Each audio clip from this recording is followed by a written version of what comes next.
Nature कैसा होता है, वो कौन से पॉइंट होते हैं जिससे उसका नेचर चेंज होता है, ये सारी चीजें हम बहुत लॉजिकली आज समझेंगे। ठीक है, तो पहले अगर हम एसिड की बात करेंगे तो दो तीन, जैसे वहां 4-5 चीजें फिजिकल पे थी ना, तो यहाँ पे 4-5 चीजें मेंटल पे है। सबसे पहली चीज जो एसिड को इंडिकेट करेगी वो है विंडिक्टिवनेस, राइट। विंडिक्टिवनेस, विंडिक्टिवनेस का मतलब होता है बदला लेना, बदला लेना। और एसिड का ह्यूमन यूज भी तो यही रहा है। ह्यूमन डिस्ट्रक्टिव यूज एसिड का क्या है, आप बताओ। एसिड अटैक, फेंक देंगे। प्यार में धोखा खाया, एसिड फेंक दिया। सबसे आसान तरीका यही होता है। That's why the basic theme of all acids are vindictiveness. इसका हिंदी मीनिंग होता है बदला लेने की भावना से ओतप्रोत। जाओगे ना हिंदी में तो मिलेगा बदला लेने की भावना से ओतप्रोत। दैट मीन्स एवरी लेवल बहुत स्ट्रांगली बदला लेते हैं। और विंडिक्टिवनेस की कुछ और दवाइयां हैं। Lachesis number 1 and number 2 group is spider. These two group having a tendency to take revenge. ठीक, vindictiveness acid group, snakes, सुनाओ, snakes आंख में छप जाता है, बदला लेगा, छोड़ेगा नहीं। And the third was spider. ये ऐसे ग्रुप्स हैं जिनमें भी ये क्वालिटी बहुत मार्क्ड होती है। और इन जनरल अगर हम बात करें तो जितने भी एनिमल रेमेडीज होते हैं, this is animal instinct to take revenge. बस एक दवाई है प्लांट में जिसमें ये क्वालिटी होती है, वो होता है staphysagria, but in a passive manner. Poonam ma'am ने बहुत पहले कहा था ना कि वो मूवी देखना, तो staphysagria silent killer, silent taking revenge. उनको पता भी नहीं चलेगा और वो रिवेंज ले लेगा। लास्ट में पर्दा खुलता है कि हाँ भाई ये तो उसकी वजह से हुआ। ठीक है सर, तो आपको रिवेंज का मतलब क्या हुआ जब उसको पता ही ना चले कि रिवेंज लिया गया है? सर यही तो होते हैं, ये संकोची होते हैं ना, वो अंदर ही सब खत्म कर देंगे, आपको पता ही नहीं चलेगा और आपसे इनर इल विल कहते हैं इसको, स्टेफिसगेरिया। डर मूवी में देखा होगा आपने, और ये मूवी आई थी गुप्त, गुप्त, उसमें भी जो मेन विलन था, ये थी, सॉरी इसको कहेंगे, is vindictiveness. Then the basic theme of acid is vindictiveness. और ये तो सीना चौड़ा करके लेता है बदला सर, ये अभी दिखाएंगे वीडियो आपको हम। तो विंडिक्टिवनेस के साथ साथ और क्या इसके और क्या कैरेक्टर होंगे? Vindictiveness along with irritability, abusiveness sir, hatred and hopelessness। याद रखिएगा, विंडिक्टिवनेस along with irritability, बात बात पे इरिटेट हो जाएगा, बात बात पे गाली गलौज कर लेगा, बात नफरत करेगा सर लोगों से, एंड जब उस पे बात आएगी तो एकदम अब कुछ नहीं हो सकता, होपलेसनेस। बिकम की expression of N acid personality. Acid personality का एक की एक्सप्रेशन होता है, और इतना ज्यादा ये मार्क्ड होता है ये सारे एक्सप्रेशन बचपन से लेके बुढ़ापे तक हर एसिड्स में ये मार्क्ड होगा, सो मार्क्ड। तो vindictiveness along with these expression present from childhood to old age, बचपन से बुढ़ापे तक आपको ये मिलने वाला है। क्या? Vindictiveness, irritability, abusiveness, hatred and hopelessness. Even ये भी कहा गया है किताबों में कि सेल्डम प्रिस्क्राइब एसिड, बिल्कुल मत दीजिए acid without the expression of vindictiveness and hopelessness in clinical session। आपके पास मरीज आ रहा है सर, और आपको एसिड्स के सारे कैरेक्टर दिख गए, बट मेंटल स्फीयर पे आपको कहीं से विंडिक्टिवनेस नहीं दिखा पूरे जीवन काल में। सब बाजा बजा के जा रहा है, वो किसी का बजा नहीं रहा है, तो एसिड नहीं। या फिर उसके जीवन काल में कभी आपको निराशा दिखी नहीं, होपलेसनेस दिखा नहीं, तो भी आपको एसिड नहीं सोचना है। इधर होपलेसनेस, डेस्पेयर, ये चले जाते हैं बहुत जल्दी, because all acid are like a fully charge battery. You know fully charge battery, ये जो मोबाइल है, ये जब एकदम चार्ज होता है 100%, तो कैसे काम करता है? खट खट खट खट खट खट सारे फीचर काम करते हैं। और जैसे ये डिस्चार्ज होता है, हैंग करने लगता है। सुना कि नहीं? क्या कहता है? एनर्जी लगाओ। और जैसे एनर्जी लगाते हैं, जैसे फुल चार्ज होता है, फिर खट खट खट खट खट कर शुरू हो जाती है। और this is the basic quality of acids, याद रखिएगा हमेशा। सुबह एकदम टाइट रहेंगे, शाम तक आते आते लाओ यार, चढ़ाते हैं, थोड़ा एनर्जी आएगा, जैसे चढ़ाएंगे तब शुरू हो जाएगा। तो दे लाइक स्टूमल, फुल्ली चार्ज बैटरी, समझते ना फिल्म? अरे बैटरी चार्ज क्या होगा आप लोगों ने, है ना? हम जब चार्ज कर लो तो एकदम कैसे काम करता है।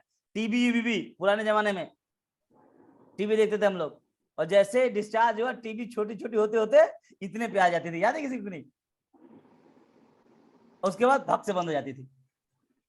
पहले खूब दिखाएगा, फिर छोटा होते होते इतने पे टीवी आया। And this is called that's why acids are a fully charged battery. ठीक है? तो this is the basic criteria. Seldom prescribe acid without the expression of what? Vindictiveness and hopelessness. एकदम कहीं पिन कर दीजिए इसको। अब आगे समझते हैं एसिड्स का growth. Cope up stage, psora, that means acid जब बीमार नहीं होगा, भाई हमारी क्वालिटी है, ठीक, मैं बीमार नहीं हूं तो मेरा स्वभाव, और जब मैं बीमार पड़ गया तो मेरा स्वभाव, दोनों अलग अलग होगा, बट वो दोनों स्टेज मेरे ही स्वभाव का हिस्सा तो होगा। वो दोनों ही स्टेट मुझे ही तो इंडिकेट करेगा कि गौरी जब हेल्दी रहता है तो मस्त रहता है, समझ रहे हैं? अरे जब वो अच्छे मूड में है तो कुछ भी करवा लो, लेकिन बिदक गया भाई तो बचे रहना, वो कब मार देगा भरोसा नहीं। ऐसा होता है, ऐसे गांव में कहते हैं ना, अच्छे मूड है, जब ठीक है तो एकदम सब कुछ सही रहता है, और जब बिगड़ जाता है भैया, तबीयत खराब हो जाती है तो बचे है ना, बहुत गिर जाता है। और जब वो दे ना गाली वाली, तो बुरा मत मानना, कहे कि बीमार है, जैसे ठीक होगा सॉरी भी बोल देगा, वो उसके स्वभाव का हिस्सा है। That's why angel and devil are sitting on our shoulders, right? इधर इधर दोनों बोलता है, और दोनों इंसान का स्वभाव होता है। तो पहले पढ़ेंगे इन कोप अप स्टेज, जब वो बिल्कुल हेल्दी होता है तो एसिड का बिहेवियर कैसा होता है, और जब वो बीमार हो जाता है तो बीमार कैसे और क्यों होता है, और बीमारी के दौरान उनके दिमाग में क्या चलता है जिससे वो बदला लेने के लिए आतुर रहता है, जिसके लिए वो उदासी में चला जाता है। आतुर है, समझना, थोड़ा ज्यादा हिंदी हो गया, बट आतुर को क्या बोलते हैं जी? बदला लेने की आतुर रहता है, मतलब वो बदला लेने के लिए तैयार रहता है, उसकी टेंडेंसी होती है। ठीक है? होप यू आर, मतलब आप सब मेरे ही साथ हो, राइट? ठीक है, let's go ahead to understand the acids in cope up stage. लिखा है psora, the basic core of acid. Basic core, acids क्यों होते हैं, कैसे होते हैं, ठीक है?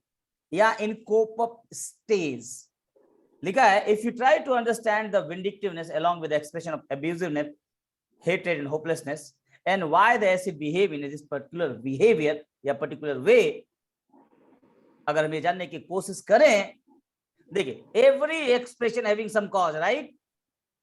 Every expression having some cause. We all are here with a cause and effect. Hahnemann साहब बोलते हैं एफोरिज्म नंबर 189 में कि कोई भी सिम्टम छोटा सा छोटा हो, चाहे शरीर पे चाहे मन पे, having what? Having a reason behind this. Then what is the reason behind vindictiveness? What is the reason behind abusiveness? And what is the reason behind hopelessness? क्योंकि हर चीज के पीछे कारण है, पता ना आप लोगों को 189 aphorism, every external symptom having some cause, याद है? याद है कि नहीं? सबको याद है ना वो एफोरिज्म कि बिना इंटरनल कॉज के कोई भी external symptom mind and body पे नहीं आता। कितने लोगों को याद है वो एफोरिज्म 189? बाबा रे बाबा, लेट्स हैव अ लुक। जब भी मैं ऑर्गेनन की बात करूंगा, ऑर्गेनन इज एवरीथिंग, बच्चा लोग just take in your mind कि विदाउट ऑर्गेनन होम्योपैथी का कोई वजूद नहीं है। और हर चीज को हनीमैन साहब ने इतने बारीकी से एक्सप्लेन किया है, और उनके एक्सप्लेनेशन, वो जो एक्सप्लेनेशन है ना, वो हर एक चीज पे अप्लाई होगा, चाहे अक्यूट, चाहे क्रॉनिक, चाहे बीमारी, चाहे स्वास्थ्य, चाहे दुनिया, चाहे ब्रह्मांड, चाहे ग्रह, चाहे नक्षत्र, जो भी कह लो, हर चीज पे ऑर्गेनन अप्लीकेबल है। देखो ध्यान से समझना, हमारा काम है एक डिटेक्टिव की तरह हर चीज को समझना है। अगर हम इस चीज को नहीं समझते हैं तो आप होम्योपैथिक डॉक्टर एटलीस्ट उस कैटेगरी में तो नहीं आ रहे हो। देखो लिखा है, वाई, अभी बोला हमने ना कि why acid having this vindictive behaviour, why acid having this abusive behaviour. So if we try to understand the reason behind this, then we understand there is some reason. Why? Because everything behind some reason. If my tea is now, my tea is going, मतलब ठंडा हो गया, तो ठंडा क्या हुआ बताओ? गर्म आया था। ठंडा क्यों हो गया? क्योंकि एनवायरनमेंट का टेम्परेचर इसके टेम्परेचर से कम था, धीरे धीरे ठंडा हो गया। रीजन समझना है। और वो कहां बोला हनीमैन साहब ने? बोला हनीमैन साहब ने 189 में। क्या बोला? ये सारे एफोरिज्म छोटे छोटे जो है ना बच्चे, ये बहुत इंपॉर्टेंट है, इनको कहीं लेके चिपका दो। 2 4 10 एफोरिज्म तो आपको याद होना चाहिए। ये हमारे पेशेंट के लिए भी है। हमारे पास जब मरीज आए तो मरीज को असली होम्योपैथी बतानी है, उनको बताना है भाई ये तेरा बिहेवियर है, इससे क्या मतलब है, ऐसा लग रहा होगा, बट क्यों पूछा जा रहा है? क्योंकि हमारे सिद्धांत में ये बोला गया है कि हमें कारण पे जाना है। तो समझाइए, कारण ठीक कर देगा, बीमारी ठीक हो जाएगी। अगर दिख रहा है तो, नहीं दिख रहा है साइकोलॉजिकल पे होगा। तो कह रहे हैं and at very little reflection watch, देखिएगा डॉक्टर हनीमैन के कह रहे हैं वेरी लिटिल, अगर छोटा सा भी दाना भी आ गया आपके दिन, एंजाइटी भी हो गई, हैप्पीनेस भी हो गया, and very little reflection will sufficient to convince us that no external malady।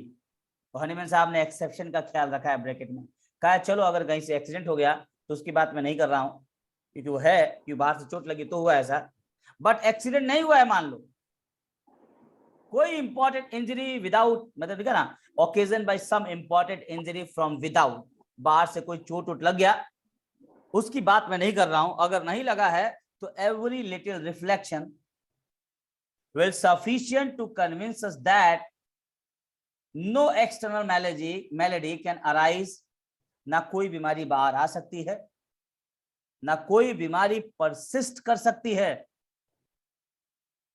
ना कोई बीमारी बुरी से बुरी कंडीशन में जा सकती है विदाउट सम इंटरनल कॉज। बोला बिना किसी अंदर के कारण के, that important cause at the level of mind and at the level of body. और इतना ही नहीं कहा है without the cooperation of the whole organism. आपका पूरा बॉडी कोऑपरेट कर रहा है उसमें। अगर यहाँ ट्यूमर हुआ, यहाँ सिस्ट हुआ, तो यहाँ के ट्यूमर सिस्ट के लिए आपकी बॉडी ने उस ट्यूमर उस सिस्ट को न्यूट्रिशन दिया। कोई बाहर से आ रहा है न्यूट्रिशन लेने, आपके लंग्स ने उसको हार्ट पंप किया, आपके जीआईटी ने उसको शुगर दिया, आपका नर्वस सिस्टम डीएनए ने उसको कहा ठीक है ये ले कुछ ग्रोथ हार्मोन ले ले, बढ़ जाता। व्हाई? बिकॉज हमने कोऑपरेट किया। आगे देखिए बोल रहे हैं, it could not make it appearance at all without the consent of the rest of the कहना of the whole of the rest of the health. यहां बीमारी हुई है, लेकिन इस बीमारी के लिए हमारा सारा स्वस्थ बॉडी ने कंसेंट दिया है। ओके, हो जा, एक कांड किया है ना इसको बताने के लिए, हो जा, दिखा, इसको दिखा। बॉडी आपका बॉडी आपके साथ मिलके आपको दर्द देना शुरू करता है। और बोला and without the participation of the rest of the living whole. Indeed, it is impossible to conceive its production without the simultaneously, without the production without the simultaneously of the whole deranged life। हमारा पूरा जीवन एक साथ मिलके उस एक symptom को देने के लिए विवश होता है, चाहे मेंटल लेवल पे हो चाहे फिजिकल लेवल पे हो। ठीक है, तो ये जो विंडिक्टिव बिहेवियर है मेंटल लेवल पे, ये पूरी बॉडी के कॉपरेशन से आता है। Then why this happen? Let's try to find out the internal cause. जैसा हनीमैन साहब ने यहां बोला, if we try to understand the internal cause ki why acids are behaving in this fashion, then we understand what this why what if we try to understand the vindictiveness along with this expression and why acids are behaving this particular way, then we understand that a basic nature hai, all acids are basically lively, मस्त होते हैं, जिंदा दिल होते हैं, jovial, हंसी मजाक करने वाले लोग, attractive with high sexual Dzire. All acid having मतलब देखने में बड़े अट्रैक्टिव होंगे, देखने में बड़े अच्छे होंगे, with high sexual desire and quick to respond and react. खट खट खट खट काम करेंगे आपका, ये इनका बेसिक नेचर होता है। एसिड्स के ये बेसिक नेचर होते हैं। आप जब जाओगे ना पीछे तो बोलेंगे अरे बहुत जॉवियल हैं, बहुत लाइवियल हैं, बहुत अट्रैक्टिव हैं, बहुत जल्दी रिस्पॉन्ड करते हैं। They are fully charge batteries constantly in action. Fully charge होते हैं, खट खट खट खट खट खट काम करते हैं। But what is the reason? Is this, देखिए ये इसका कारण है क्या? Because of low endurance power. इनकी सहन शक्ति बहुत कम होती, यही इसका सबसे बड़ा कारण होता। एडवर्स सिचुएशन बहुत ज्यादा झेल नहीं पाता है, तुरंत बोल देगा, कैपेसिटी ही नहीं है सहन करने की। जिसका इंड्योरेंस कैपेसिटी ज्यादा होगा ना वो बोलेगा ही नहीं। स्ट्रेस बियरिंग कैपेसिटी बोलते हैं इसको, स्ट्रेस बियरिंग कैपेसिटी बहुत कम होता है। बैटरी का लाइफ स्पैन कितना कम होता है, देखिए सुबह चार्ज के लिए शाम तक खुश बोल देता है। जब तक चार्ज रहे, और चार्ज कर दिया वापस से उसी पे चला जाएगा, फिर से उसी इंटेंसिटी से काम करेगा, और धीरे धीरे धीरे धीरे धीरे उसकी एक लाइफस्टाइल होती है, खत्म हो जाता है।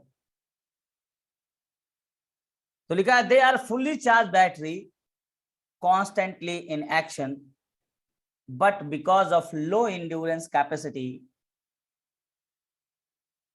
When these people are bombarded with the stress and strain of the environment, their energy washing soon.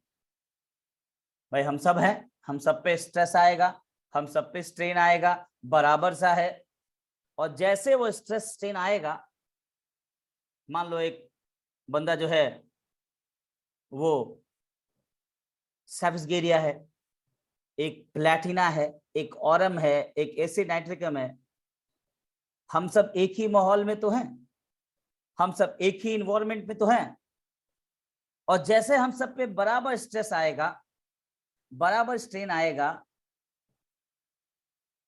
Acid की एनर्जी जल्दी खत्म हो जाती है। वाई? बिकॉज सहन ही नहीं होता उसे, उस सब एनर्जी खत्म हो जाता है उसका, उस स्ट्रेस को बेयर करने में। और जैसे ही हमारी एनर्जी खत्म होती है, पहला डिफेंस क्या होता है? एंजाइटी, इरिटेबिलिटी, अब्यूजिवनेस, अरे बाप रे मरने वाले हैं, होपलेसनेस, यहां से शुरू होता है, because of low endurance power. यही इसका एकमात्र रीजन होता है। ठीक है, तो लिखा है because of low endurance power, when these people are bombarded with the stress and strain of the environment, their energy washing soon, they are resistant to any disease, देखिएगा ध्यान से, or disharmony of life is extremely weak or non-existence। इनका जो resistance capacity होता है, इनका stress bearing capacity होता है किसी डिजीज को लेके या किसी डिसहार्मोनी को लेके। घर में भी थोड़ा बहुत स्ट्रेस चल रहा है तो एक देर के बाद सब फेंक फाक के हटो, हम नहीं जानते, भाग मरो, भागो यहाँ से, हम जा रहे हैं, या गाली उली देके चले आएंगे लोग, बाहर जाएंगे, थोड़ा एकदम एनर्जी लेंगे, फिर आएंगे, कहेंगे अच्छा चलो ठीक, लेकिन उस वक्त तो एकदम बोल बाल के निकल जाएंगे, सहन ही नहीं होता, इनको बर्दाश्त ही नहीं है, क्योंकि भगवान ने वो प्रेशर सहने की क्षमता ही नहीं दी है इनमें। That's why they are abusing, they just unoccupied to bear a normal blunt of environment on life। एक छोटा सा झटका भी ना, वातावरण का एक छोटा सा झटका भी बर्दाश्त करने की अवस्था में ये नहीं होते, इतना ज्यादा इनकी इंड्योरेंस कैपेसिटी कम होती है। And this is the basic reason, सोडा इनका डिस्टर्ब यहां होता है, राइट? तो this is the internal reason, that's why acid. अब देखो ना, हम जब हमारी जब कैपेसिटी ही बहुत ज्यादा ना हो और हमको पता चल जाए कि अब हम इसके बाद एकदम कोलैप्स होने वाले हैं, तो इरिटेट नहीं रहेंगे? बताइए, अब्यूजिव नहीं रहेंगे क्या? और फिर बदला लेता है, अरे ऐसा कैसे हो गया था, तुरंत बोल के चला जाएगा या कुछ देर बाद बोलेगा, इसका बदला दुनिया जानती। ठीक है, जैसे मनीष सर ने बोला था ना कि ठुकरा के मेरा प्यार मेरा इंतकाम देखेगी, तो ऐसे लोग होते हैं, they taking revenge after that. ठीक है, so this is the reason behind symptom, mental symptom के पीछे का कारण ये होता है। That's why acid are vindictive, that's why acids are abusive, that's why acids are irritable, and that's why उनको पता है कि अरे यार बैटरी लास्ट स्टेज पे है, तो क्या होंगे वो लोग? दे आर होपलेस, कुछ नहीं हो सकता, जब तक चार्ज में लगेगा नहीं तब तक काम खींचेगा नहीं। लाइट चली गई 2 दिन बाद आएगी तो अंधेरे में रहना उदास होता। ठीक है, तो this is the basic theme of acid, ये एसिड का बेसिक थीम है। यहां से एसिड में तमाम सिम्टम्स आते हैं। The reason behind this is that, बोलेगा सहन ही नहीं होता हमसे, कैपेसिटी, थोड़ा सा बीमारी हुई, अरे बाप रे, अरे बाप, अरे बाप, क्या हो गया? नाइट्रिक एसिड नहीं होता, थोड़ी बीमारी हुई, अरे बाप, अरे बाप, अरे बाप, क्या हो गया? ऐसे बोलेंगे लोग। व्हाई? बिकॉज इंड्योरेंस पावर नहीं है। सेम चीज